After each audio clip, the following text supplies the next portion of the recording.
आप घर से बिजनेस शुरू करना चाहते हैं या आपके पास अपनी दुकान और कपड़े का बिजनेस शुरू करने की इच्छा आप रखते हैं।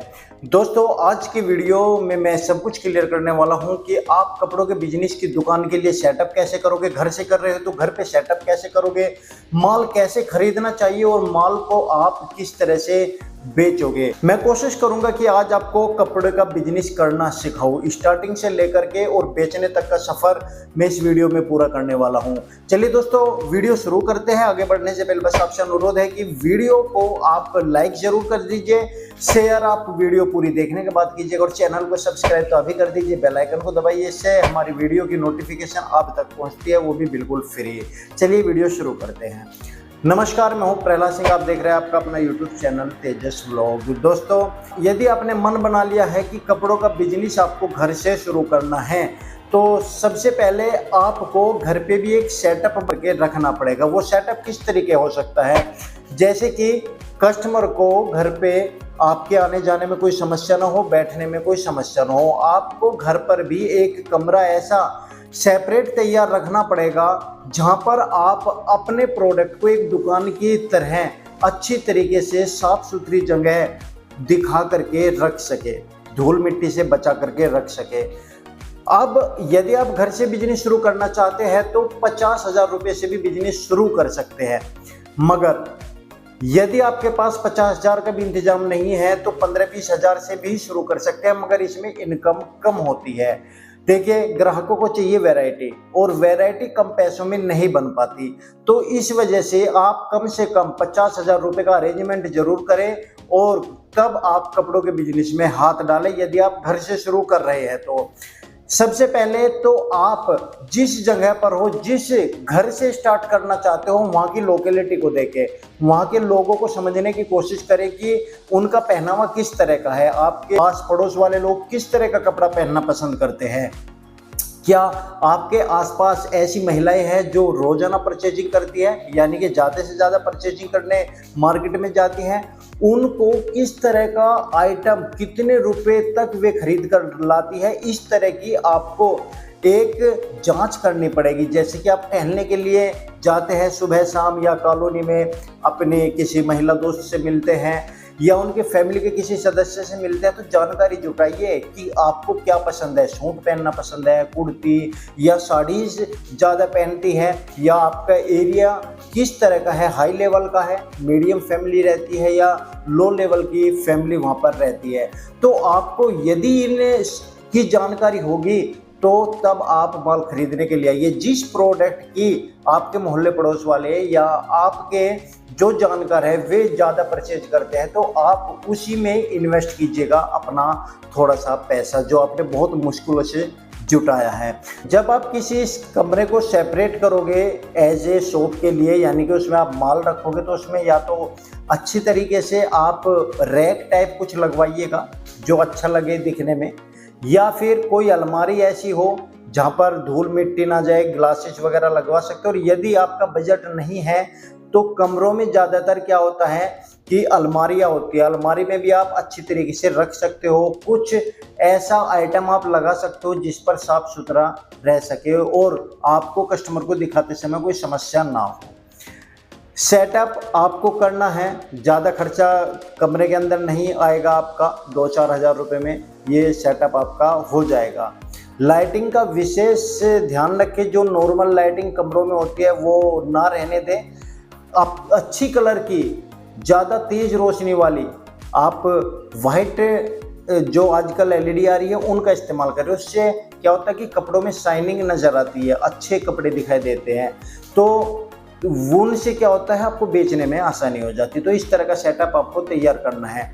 कस्टमर के लिए बैठने की सुविधा आपको करनी है जिससे कि वे अच्छे तरीके से बैठ सके, या तो कोई कुर्सी का इस्तेमाल रखें या कोई टेबल आप वहाँ पर जरूर रखें। ये तो हो गई दोस्तों घर के अंदर बिजनेस शुरू जो करना चाहते हैं उनके सेटअप। यदि आपके पास कोई दुकान है, दुकान आपकी घर के अंदर भी हो सकती है और दुकान आपकी मार्केट में भी हो सकती है। यदि मार्केट में दुकान है तो आपको कंपटीशन को देखते हुए अपना सेटअप तैयार करवाना है, यानी कि अपना फर्नीचर तैयार करवाना है। लुकिंग जितनी अच्छी रखोगे उतना ही अच्छा मार्जिन आप अपनी दुकान के अंदर ले सकोगे। इस बात का आप ध्यान रखने का। यदि आपके घर में भी कोई शॉप आपने निकाल रखी और उसमें आप सेटअप करना चाहते हैं तो आपको ध्यान रखना है कि फर्नीचर उसमें भी आपको लगवाना है। उसमें भी ऐसे ही ना करना कि आपने किसी टेबल के ऊपर प्रोडक्ट रख लिया, कम प्रोडक्ट ला रहे हैं, तो ऐसा नहीं करना है आपको। उसमें भी आपको एक अच्छी साज सज्जा के साथ में अपने प्रोडक्ट को रखना है, कस्टमर का बैठने का इंतजाम करना है और अच्छी तरीके से डेकोरेट करने की कोशिश करना जिसमें कम से कम खर्चा आए। कस्टमर की सुविधा को ध्यान जरूर रख लेना कि दिखाते समय उनका वक्त बर्बाद ना हो। यदि आप मार्केट में सेटअप कर रहे हैं तो कोशिश कीजिएगा आप लकड़ी का या एल्यूमिनियम वाला या ग्लास का आपको फर्नीचर सेटअप करना है। आप वहाँ पर एक टेबल भी रख सकते हो या आप आज के समय टोटल हैंगिंग वाला सिस्टम भी बना सकते हो। कहने का मतलब लुकिंग बेस्ट लगनी चाहिए जो कस्टमर अट्रैक्ट हो। सेटअप करने के लिए आप 50,000 रुपये से लेकर के और 2-3 लाख रुपए तक का आप दुकान में सेटअप कर सकते हो जितना आपका बजट है। देखिए 50,000 रुपये का कम से कम बजट लकड़ी के फर्नीचर में लग जाता है। लोहे का रैक अच्छा नहीं लगता, वो 10 से 15,000 रुपये में हो जाता है, मगर वो अच्छा नहीं लगता, उससे कस्टमर आपकी शॉप पर नहीं आता, ना ही लुकिंग उसकी अच्छी लगती है। किसी भी मिस्त्री को बुला करके लकड़ी का फर्नीचर भी लगवा सकते हैं और आपके ऊपर बजट के ऊपर डिपेंड है। बस आपको ये ध्यान रखना है सेटअप करते समय कि हमें उठाते समय कोई समस्या ना हो, कपड़े किसी तरह से धूल मिट्टी में ना हो या प्रोडक्ट दिखाते समय ग्राहकों का समय बर्बाद ना हो। आप अच्छी तरीके से प्रोडक्ट दिखा सके और ग्राहक यदि आपने रैक में लगा रखा है तो रैक तक ग्राहक ना पहुंचे, आप खुद उठा करके दिखाओ। यदि आपने हैंगिंग का रखा तो पूरा ओपन करिएगा। तो इस तरह का सेटअप आपको करना चाहिए। दूसरी मैं बात कर लेता हूँ खरीदारी करने की। देखिए खरीदारी करने के लिए आपको तब जाना है जब आप थोड़ा सा एनालाइज कर ले अपनी मार्केट को या अपने जहाँ पर भी सेटअप किया है शॉप के लिए, चाहे आपका घर हो, मोहल्ला पड़ोस हो या आपकी छोटी कॉलोनी हो या बड़ी कॉलोनी हो या मार्केट हो। एनालाइज आपको हर जगह करना है। एनालाइज का मतलब आपको देखना है कि क्या कोई वहाँ पर आपका कंपटीटर है या जो ग्राहक आपके हैं वे किस तरह का माल लेना चाहते हैं। तब जब आपको पूरी जानकारी हो जाए और आप एक मन बना लो कि हमें कपड़े का किस कैटेगरी में बिजनेस करना है, जैसे कि मेंस की कैटेगरी, लेडीज की कैटेगरी, किड्स की कैटेगरी या कॉलोनी में तो हैंडलूम्स वगैरह भी बहुत अच्छा चल जाता है। देखिए आपको ट्रेंड के हिसाब से देखना है कि माल मार्केट में कौन सा ज़्यादा बिक रहा है और उसी ट्रेंड के हिसाब से, उसी सीजन के हिसाब से आपको मार्केट में खरीदारी करने जाना है। अब आपको खरीदारी कैसे करनी है? सबसे पहले तो एनालाइज मार्केट करनी। दूसरी बात, खरीदारी करते समय आपको अपने घर से ही एक लिस्ट तैयार करके ले जानी है, चाहे आप घर से बिजनेस कर रहे हो या आप मार्केट में शॉप खोल रहे हो। आपका बजट यदि 50,000 है तो 50,000 के हिसाब से आपको एक पेपर बनाना है कि भाई मुझे लेडीज गाउन का काम करना है तो लेडीज गाउन में हमें ये आइटम चाहिए, लेडीज गाउन में हमें इतने डिजाइन चाहिए। उनका एक बजट बना करके अपने आप वर्बली ले जाइए, आइडिया लगा करके ले जाइए कि हमें 250 वाली यहाँ पर कुर्ती रखनी है, जो हम लाएंगे उस 250 वाली को 300 में बेच देंगे। इस तरह का आपको अपना एक बजट बनाना पड़ेगा। इसी तरीके से आपको यदि घर से शुरू कर रहे हैं, साड़ी का बिजनेस कर रहे हैं सपोज कीजिए, या गाउन का बिजनेस कर रहे हैं, तो आपको देखना है सबसे पहले लोकेलिटी, यानी कि जो वहाँ पर लोग रहते हैं वे क्या हाई प्रोफाइल के हैं, उन्हें क्या महंगे कपड़े खरीदने पसंद है या मीडियम फैमिली है, जैसे भी है उस हिसाब से आपको अपना एक पेपर वर्क करना है और अपने 50,000 रुपये का बजट का एक चार्ट बनाना है। आपको खरीद के क्या क्या लाना है, किस किस की डिमांड है। ये काम आप खुद कर सकते हो। हम एक एक प्रोडक्ट को बता नहीं सकते, क्योंकि यदि हम एक एक प्रोडक्ट बताएंगे ना तो सबकी लोकेलिटी अलग अलग होती है। सबके एरिए में कुछ जगह गाउन ज़्यादा चलता है, कुछ जगह आपकी टी शर्ट लोअर ज़्यादा चलती है। तो आपको अपने हिसाब से अपना बजट तैयार करना है। जब आपके पास पेपर वर्क हो जाए, जब एक एक चीज़ आप लिख लो, अपना बजट बनाकर चल दो, तब आपको वो पेपर मार्केट में लेके जाना। और दोस्तों उसी हिसाब से माल लेना है जिस हिसाब से अपना बजट बनाया है। यदि दुकानदार के कहने में आकर आपने 5 पीस वाले सेट की जगह 8 पीस वाला सेट ले लिया या 6 पीस वाला सेट ले लिया तो आपका बजट बिखर जाएगा। इसलिए कोशिश करना जो दुकानदार के पास आप बैठे हो उन्हें कहना कि हमें 5 पीस के सेट वाला ही माल चाहिए। अब वे कहेंगे 6 पीस वाला सेट है, 5 का आता नहीं है। तो आपको अपना बजट, यूट्यूब की वीडियोज़ पे बहुत सारी जानकारी दी गई है, हमारी वीडियोज़ पे बहुत सारी जानकारी दी गई है कि कैसे बजट आता है, कितने का सेट आता है। यदि आपको जानकारी नहीं है अभी भी तो हमारे किसी भी चैनल के ऊपर वीडियो उठाकर देख लीजिए, उनके डिस्क्रिप्शन में या स्क्रीन के ऊपर कॉन्टैक्ट नंबर है। जिस भी प्रोडक्ट को आप सर्च करना चाहते हैं सर्च कीजिए, उनके ऊपर कॉन्टैक्ट नंबर है। ये केवल इंक्वायरी के लिए बता रहा हूँ मैं।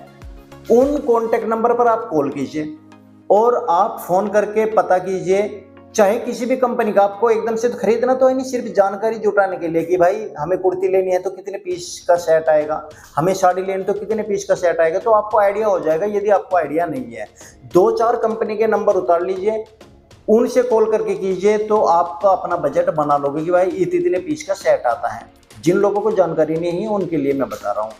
रही एड्रेस की बात, तो जिसकी भी आप वीडियो देखते हैं सभी के एड्रेस लगभग बिल्कुल सही होते हैं, 99% बिल्कुल सही होते हैं। और हम अपनी गारंटी लेते हैं, जिसकी भी हमने वीडियो बनाई है उनके एड्रेस बिल्कुल एक्यूरेट है, सही है, कॉन्टैक्ट नंबर सही है। आप डायरेक्ट विजिट करो, खरीदारी ऑनलाइन करके अपने पास माल बिल्कुल मत मंगाना। आप बिना देखे पहली खरीदारी किसी भी कंपनी से, चाहे हमने कितना भी अच्छा बता रखा हो, बिल्कुल नहीं करनी है। क्योंकि आपको जो खरीदारी वहाँ जाकर अपनी सिचुएशन बताकर, अपना लोकलिटी बताकर, अपने एरिया को डिफाइन करके वहाँ के सेल्समैन को बताओगे तो वे तब आपकी हेल्प कर पाएंगे। ऑनलाइन या आपके कहने से वे माल भेज देंगे, लेकिन वो माल ना चला, आपने कपड़ा कुछ और मंगाया, वे कुछ और समझे, तो वो माल आपका पेंडिंग हो जाएगा और फिर ये लोग वापसी नहीं करते। ज़्यादातर मैंने देखा है। बहुत सारे लोग हैं जैसे गारंटी भी देते हैं, आप एक्सचेंज कर सकते हो, बहुत सारी कंपनियां कर लेती है। लेकिन यदि आप डायरेक्ट वहां पर जाओगे तो आपको बेनिफिट होगा। एक तो आपको आइडिया हो जाएगा कि दूसरे लोग परचेज क्या कर रहे हैं, एक आपको बहुत सारा प्रोडक्ट देख करके, बहुत सारे डिजाइन देख करके, बहुत सारे फैब्रिक देख करके ये भी आइडिया हो जाएगा कि आपके एरिया में इस तरह का कपड़ा चलता है या नहीं चलता है। बहुत सारे कपड़ों के फैब्रिक के नाम आपको भी नहीं पता होते, आप दूसरों के पहने हुए देखते हैं, तो वो टच करके आप फील कर सकते हो। फिर उन्हें कह सकते हैं कि इस रेंज का आपने जो बजट तैयार किया है वो भेज दीजिए। तो खरीदारी करने का तरीका ये होता है दोस्तों। लोकेलिटी आपकी यदि मीडियम फैमिली है या हाई फैमिली है तो आपको ज़्यादातर ऐसे कपड़े लेकर के जाने हैं जो वे पैसे देने के बाद अपने शरीर के ऊपर इस्तेमाल कर ले। ऐसा कपड़ा ना हो कि वे इस्तेमाल ही ना कर पाए, उनका पैसा भी बेकार जाए। कहने का मतलब कि क्वालिटी से आप समझौता बिल्कुल मत कीजिए। यदि क्वालिटी आपने अच्छी लाकर कस्टमर को दे दी तो निश्चित रूप से आप विश्वास कीजिएगा आपका बिजनेस चलेगा, भले ही आपने कम पैसों से स्टार्टिंग की है, क्योंकि विश्वास क्वालिटी से बनता है। दूसरा विश्वास आपके रेट से बनता है। रेट घर पे हो, आपको किराया दूसरे का नहीं देना, आपको कोई स्टाफ नहीं रखना, तो आपको मार्जिन भी एक सीमित रखना है जो मार्केट में उस प्रोडक्ट का रेट आपका ज़्यादा नहीं होना चाहिए मार्केट से। मार्केट वाला महंगा होना चाहिए, आपका प्रोडक्ट का रेट कम होना चाहिए। आप बड़े आराम से 20 से 25% भी कमाओगे जब भी बहुत मार्जिन बैठता है। तो ये तो हो गया खरीदारी करने का तरीका, पूरी जानकारी लेकर के खरीदारी करें। अब तीसरा पॉइंट आता है कि हम बेचें कैसे। देखें, ये बेचने का तरीका एक सिंपल सा तरीका है। जब आपकी खरीदारी सस्ते से सस्ते प्रोडक्ट से हो जाएगी, सस्ते का मतलब बिना क्वालिटी को कंप्रोमाइज़ किए, अच्छी क्वालिटी लाकर कम दामों में ज़्यादा माल ला करके जब आपको बेचना होगा, तो बेचने का तरीका है, यदि आप किसी एक प्रोडक्ट के 5 पीस लेकर के आए, उन 5 पीस के 5 कलर अलग अलग है, तो आपको कस्टमर के सामने वे 5 पीस एक साथ नहीं दिखाने हैं। आपको वे 5 पीस में से 2 या 3 पीस ही आपको दिखाने हैं, क्योंकि कस्टमर यदि 15 दिन बाद आएगा तो आपके पास फिर से वही पेंडिंग रहेंगे जो कस्टमर पहले देख चुका है। कस्टमर को आपको लेके चलना है कि यदि ये 15 दिन बाद आता है तो हम इसे इनके साथ में दूसरा कलर चार्ट दिखाएंगे, तो आप ये कह सकते हो कि ये कुछ माल नया आया है। तो आप इस तरीके से प्रोडक्ट दिखाइएगा कि कस्टमर को सारा का सारा माल एक साथ ना दिखे। कुछ माल पहले से पहले ही रैक में ऐसा लगा करके रखिएगा कि जो आपने माल लिया डबल रैक लगा करके रखेगा कि उसके 3 पीस उठा करके रख दिए, 2-2 कलर का चार्ट है हमारे पास, तो उनमें से कोई ना कोई सा कलर उसकी समझ में जरूर आ जाएगा। कोशिश कीजिएगा वो कलर दिखाइएगा स्टार्टिंग में जो कलर आपको लगता है कि ये कम पकड़ेंगे, और यदि कस्टमर नहीं माने तो तब एक पीस दूसरे से निकाल के दिखा दीजिए कि एक पीस हो रहा है हमारे पास ये कलर का, तो निश्चित रूप से आपका एक पीस वहाँ से जरूर बिक जाएगा। ये बहुत ज़रूरी जानकारी है। मैंने बहुत सारे लोगों को देखा है कि जितना माल लाते हैं एक पीस में सारा का सारा दिखा दे, तो वो उन 5 में कंफ्यूज अगर के वो मना कर देता है। इस वजह से आपको पूरा कलर चार्ट नहीं दिखाना है। दूसरी बात, बेचते समय आप अपने कस्टमर की मनोदशा को समझना पड़ेगा कि वो मांग क्या रहा है, वो किस बजट तक का चाहता है। आप जिस बजट तक का आपका ग्राहक आपसे माल लेना चाहता है आप उसी बजट का दिखाएं।